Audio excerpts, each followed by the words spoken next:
We've got more of Dark playing alongside some of the best players in the game. We previously had Dark playing alongside Drowlian against Monkey Moon. That was Drowly and BDS crossover. This time around, it's going to be Falcons. It's from around a similar time than the end of the previous ranked season, where there were some high-level lobbies that Dark was finding his way into. So we're going to watch a game with him alongside Rawas, one of the best players in Saudi Arabia, and then we're going to have him against the twin Killiers. Those are the two matches we have today. How does Dark fit into these high-level lobbies has been the big question, I think, something that a lot of people have probably hoped for. In fact, I would bet people have gone as far as to suggest, the twins should be teaming with Dark in RLCS as an air dribble reset. It's going to get sent to the ground. Now, I think that people are a little bit ahead of themselves. I don't think Dark has, gotten that amount of experience in 3v3 to be joining the likes of the super teams like, Rawas, Killiers, TRK, and Khaled Ahmad Nupo.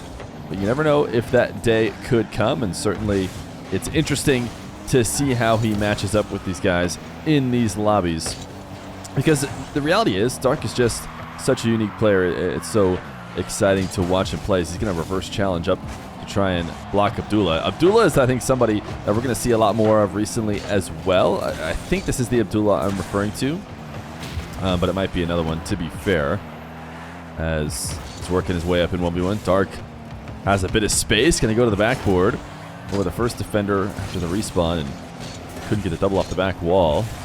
It's Dark. One of the biggest signatures is those ball cam off wave dashes, and when you're playing with Rawas, it's not really a big deal. You can turn off ball cam, wave dash your way out to midfield, and Rawas will body his way through two defenders as him and Rawas now up 1-0. Rawas pumping the offense here. Actually, great touch up to Rawas, who's going to send it back to Dark. Now a reset, 2 resets, and top shelf, so a little passing play.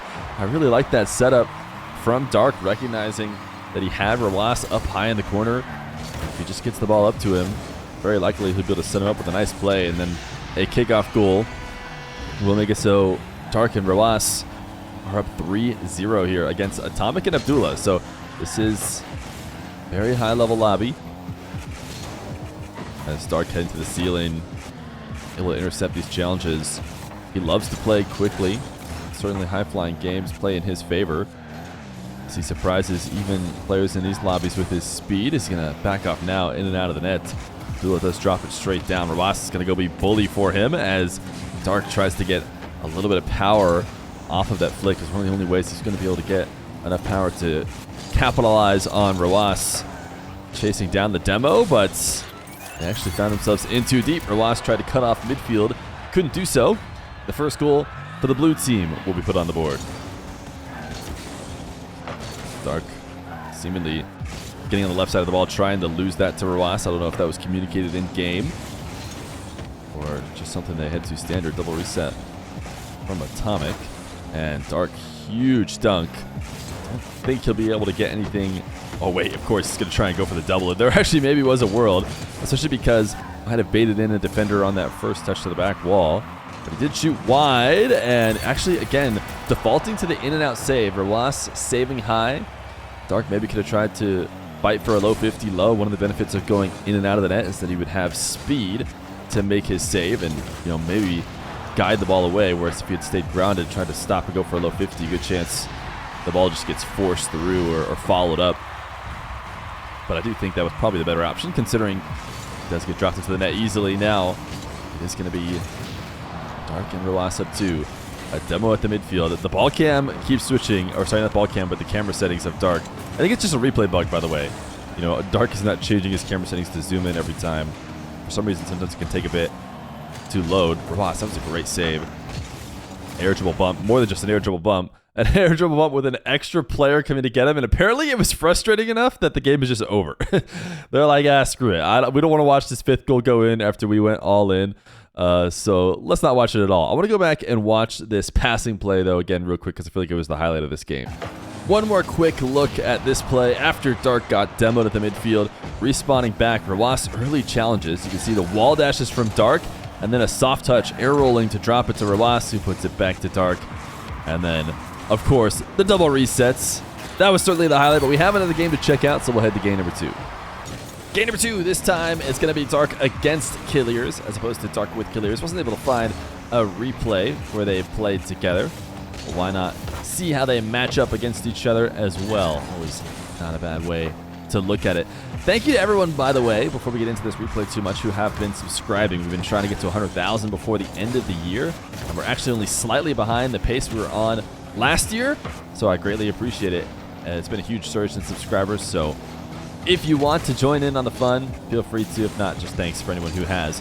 As we get back into this replay, Dark chasing behind Syracks, wants to get 100 boost, but is not going to be allowed to. Icon going to take it, so Dark will instead be forced to play off some pads, or at least he'll try and get this mid-build boost now, but no, it's not going to spawn until he leaves. So he will again look for the back left 100. He has been wanting his 100, and he finally got it. So now he will be going to work as Syracks eligible bump gets saved. Killiers have to get up around it, and Dark could not cut this ball in field to get the outplay after the demo. Again, he will fully reset for his 100 boost as Syracks looks for the dunk on the goal line. Didn't get it, but did buy enough time for Dark to make it back. The only problem is Dark actually just bit in a bit too deep and then found himself having to recover back. But this is going to be a nice half flip into the wave dash shot. He tried to get it around Killiers, and that's what he was prioritizing, which he did succeed at doing, but of course forced him to miss the ball wide.